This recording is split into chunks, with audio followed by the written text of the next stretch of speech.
What's going on? This is Longo here, and this video is going to cover the law of cosines. So the formula for the law of cosines is a little bit scarier than the law of sines. However, really it's all about the setup, just like it is in all forms of trigonometry, and being able to use your calculator.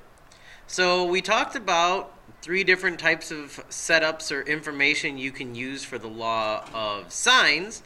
The law of cosines is going to be the side angle side pattern or the side side side pattern. Again, the law of cosines can be used for acute, right, and obtuse triangles, unlike just right triangle trig with SOHCAHTOA that can only be used for right triangle trig. So, again, same thing. Sine A over little a, sine of B over little b, sine of C over little c. That's the law of sines, where the big A represents big angle A and little a represents little side A opposite of the angle. Law of sines uses the same type of lettering, where a capital letter represents an angle and a lowercase angle represents the side opposite of that angle. So the law of cosines is a squared is equal to b squared plus c squared minus 2bc cosine a. Now it sounds like it's a very complicated formula to work with, but really it's not that bad, because it's interchangeable for b and c, and if your triangle's in terms of m, n, and o, you can use whatever letters. It's just a placeholder. But basically, if you are looking for big B or little b, you just need to make sure that the b's are on the end. So this is just b squared, and this is the cosine of big B. And then everything in the middle, you just switch them to a's and c's. So this just becomes a squared plus c squared minus 2ac. So really it's just an interchangeable formula depending on which side or angle you're looking for. If you're looking for big C or little c, you just make sure the c's are on the end, and then the a and the b's go in the middle. So it's really not as complicated as it looks, okay? So again, the setup is the most important part. If you set it up correctly, then you just need to have good calculator skills. So we're going to do this side angle side pattern, because that way you'll get to see how to use your calculator to find an angle and how to find a side, okay? So first thing you have to do is analyze what you have and what you can find. You need to have a side and an angle opposite in law of sines, but in the law of cosines you do not need that to happen, okay? So since we have one given angle, we're going to start with that. So we're going to start with angle A and side B. So to do that, remember, we have angle A, we're going to find little b, so the b's have to go on the end. So we're going to have b squared is equal to a squared plus c squared minus 2ac, and then we're going to finish with the cosine of b, which we know is 38.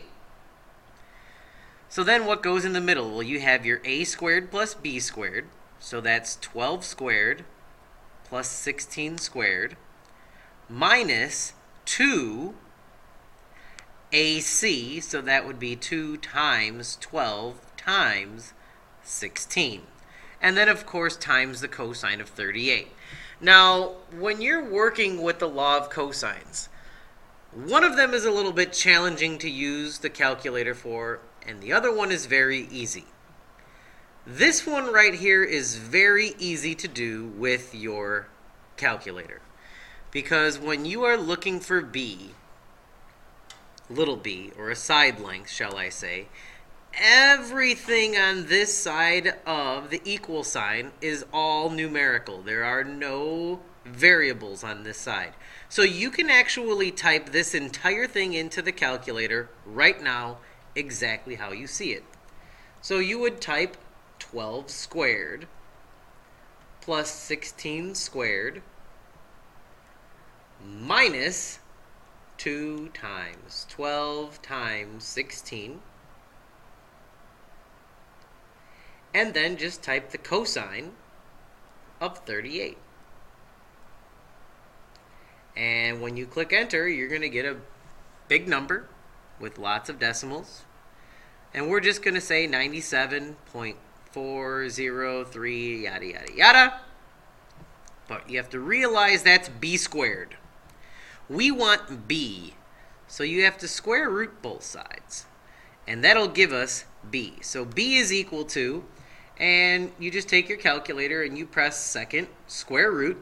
But instead of typing this whole thing in, remember, you can just press second answer, and that will give you the exact value of the answer that you typed right before. And click enter, and we're going to find that b is 9.9. Okay? So now we have b is 9.9. Of course, we already had a, which is 12, and we had c, which is 16. We had big B, which is 38 degrees. So now we have to use the law of cosines to find an angle. This is the one that's a little bit trickier to use your calculator for. So what we're going to do, of course, is set it up. It doesn't matter which one you want to find next, so I'm just going to find a. So we have a squared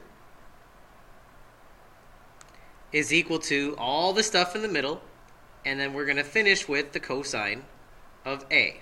So remember, if you're looking for a, the a's have to be on the end. So your b's and c's go in the middle. So we know that b is 9.9 squared plus c is 16 squared minus 2 times 9.9 times 16, cosine of a. Now this is where the calculator is a little bit trickier to use. So the first thing I want you to know is, what can you group together? You can group those two things together, and then you can group these together. You cannot type those all in at one shot, because this last group over here is tied in with this variable. So this is actually the entire group. Calculator-wise, you can just do those three. All right, so this is the tricky one to do with the calculator. So the first thing you might want to do is, obviously, 12 squared is 144. And that's equal to, and you can type 9.9 squared plus 16 squared. And that's going to give you 354.01. And now you can type just these numbers in. So minus, so then you have 2 times 9.9 times 16. And that'll give you minus 316.8 cosine A. So as you can see, algebraically, those are tied in together. That's like saying 5 minus 4x. You cannot call that 1x because this does not have an x. Well, this does not have a cosine of A, so you cannot subtract those two now. It's algebraically impossible. So what we have to do now is we can subtract 354.01 from both sides. So 144 minus 354.01 will give us negative 210.01 is equal to negative 316.8 cosine of A. To get cosine of A by itself, you have to divide both sides by negative 316.8. So we're going to divide that previous answer by negative 316.8.